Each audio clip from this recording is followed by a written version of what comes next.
একদম সহজ উপায়ে স্টাফ আলুর দম বানিয়ে দেখাবো।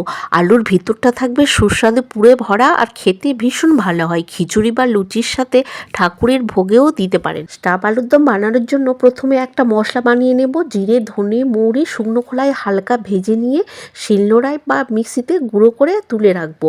আলুর খোসা ছাড়িয়ে আলুর মাঝখানে ছুরি বা চামচ দিয়ে গর্ত করে নিতে হবে। আর কড়াইয়ে 1 চামচ নুন দিয়ে আলুগুলো 80% সিদ্ধ করে তুলে রাখবো। কড়াইতে তেল দিয়ে ওই আলুগুলো হালকা করে ভেজে তুলে রাখবো। ওই কড়াইয়ে জিরে ফোড়ন দিয়ে আলুর টুকরোগুলো কড়াইয়ের মধ্যে দিয়ে নুন, হলুদ, সামান্য লঙ্কা গুঁড়ো দিয়ে নাড়াচাড়া করে নিয়ে সামান্য জল দিয়ে সিদ্ধ করে নিয়ে 250 গ্রাম ছানা দিয়ে পুর রেডি করে নেব। 1 মুঠো কিশমিশ, সামান্য গরম মশলা আর আগে থেকে মশলা বানিয়ে রেখেছিলাম সেই মশলা দিয়ে নামিয়ে নেব।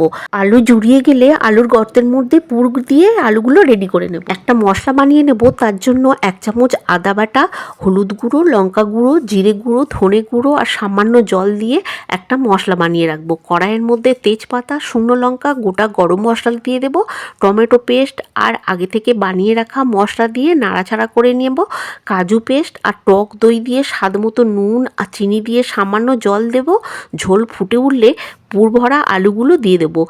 2 মিনিট মতো ফুটিয়ে নেব। সামান্য গরম মশলা আর ভাজা মশলা, ধনেপাতা দিয়ে নামিয়ে নেব।